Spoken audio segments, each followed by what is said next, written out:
সে অনেক দিন আগের কথা। মধুপুর নামে একটি ছোট্ট গ্রাম ছিল। এই গ্রামে বাস করত অনেক পাখি।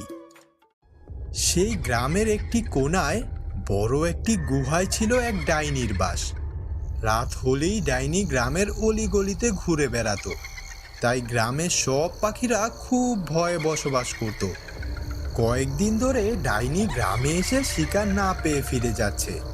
গ্রামের পাখিরা তাদের ঘরের দরজার উপর লিখে রেখেছে, বাসায় কেউ নেই। মূর্খ ডাইনি লেখা পড়ে চলে যেত। একদিন এক টুনটুনি দম্পতি তাদের ছানাকে নিয়ে গ্রামে আসলো। বুঝলে টুনিয়া, এই হলো আমাদের গ্রাম। আমি ছোটবেলায় এখানেই থেকেছি। তারপর পড়াশোনা করতে শহরে গেলাম, আর আসা হলো না। সত্যি টুন, তোমাদের গ্রাম অনেক সুন্দর। আমার কাছে গ্রাম খুব ভালো লাগে। আমরা এখানেই থেকে যাব, কি বলো তুমি? হ্যাঁ মা, আমিও গ্রামে থাকতে চাই।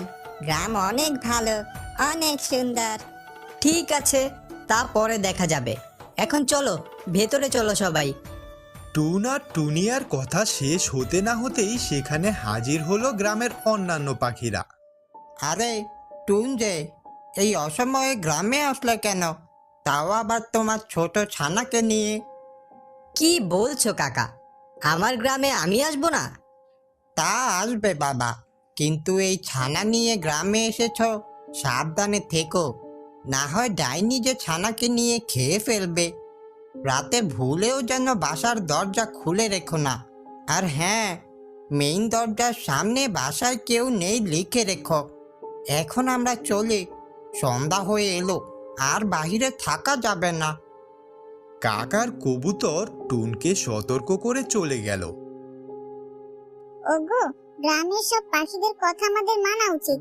আমাদের সতর্ক থাকতে হবে। ধুর, কি যা তা বলছো তুমি? এগুলো কুসংস্কার। আমি এসবে বিশ্বাসী না। ঘুমিয়ে পড়ো তো এখন। টুন ছিল বড্ড তেজি। সে গ্রামের পাখিদের কথা শুনলো না। ওগো, চলো আমরাও ঘরের দরজার উপরে লিখে রাখি বাকি পাখিদের মতো। আমাদের ছানার না আবার কোনো বিপদ হয়। টিনিয়া, তোমার কি মনে হচ্ছে না এসব বেশি বেশি হচ্ছে? টুন টিনিয়ার কোনো কথাই তোয়াক্কা করলো না।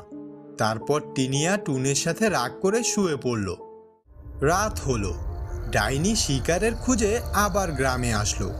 সবার ঘরের দরজার উপর লেখা দেখে সে বলল, গ্রামের পাখিরা এবার বেশি বাড়াবাড়ি করছে আমার সাথে।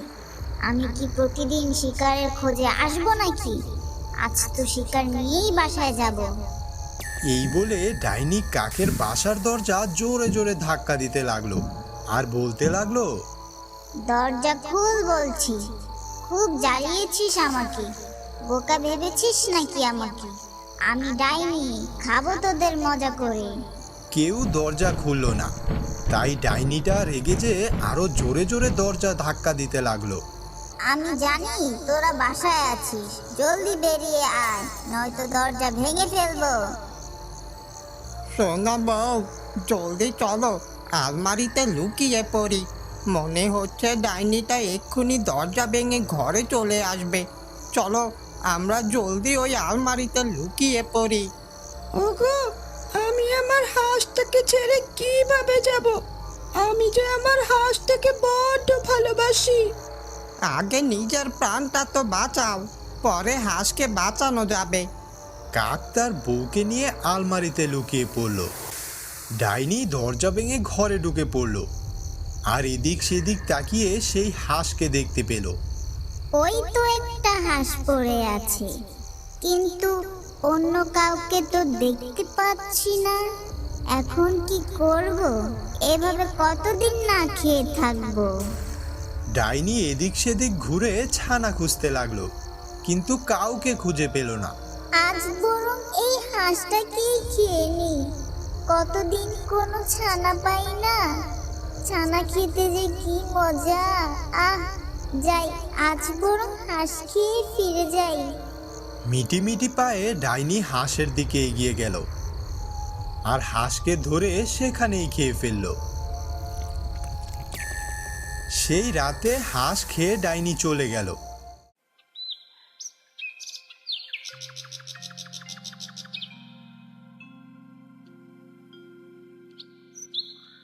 সকালে কাক সবার সাথে রাতের ভয়ানক ঘটনার কথা বলছিল।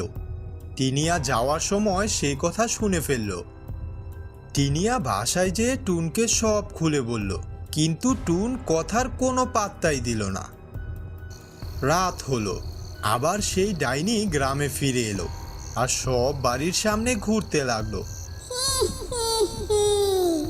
ভূত আমার ভূত, পেতনি আমার ঝি, কে কোথায় লুকিয়ে আছিস, বের হবি এক্ষুনি। আজ ডাইনি হাঁটতে হাঁটতে টুনের বাড়ির সামনে চলে এলো আর দেখলো এই বাড়িতে কিছুই লেখা নেই।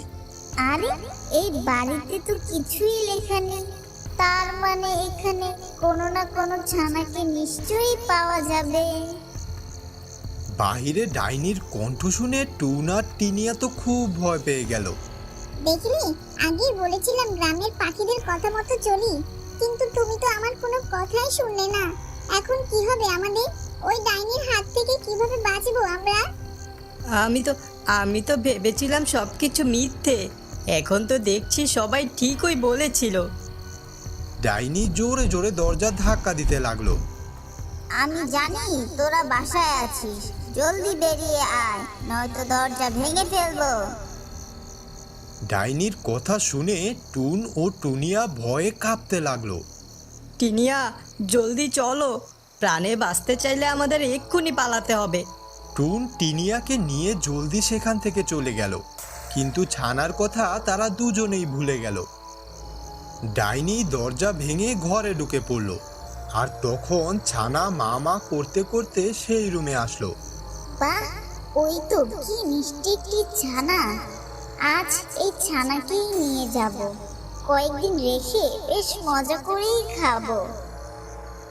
ডাইনি ছানাকে কাঁধে করে নিয়ে যাচ্ছিল।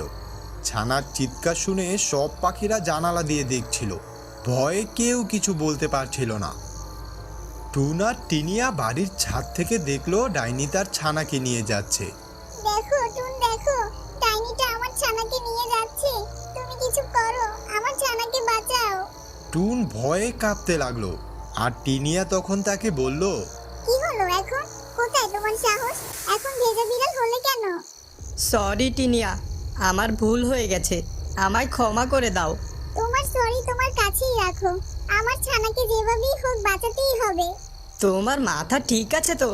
দেখছই তো, কেউ বাঁচাতে আসছে না। ছানাকে বাঁচাতে যে আমরা মরবো নাকি? কেউ যাচ্ছে না বলে কি আমরা যাব না? ও তো আমাদের সন্তান, আমি যেভাবেই হোক ওকে বাঁচাবই। তুমি থাকো, আমি চললাম। টিনিয়া চলে গেল তার ছানাকে বাঁচাতে।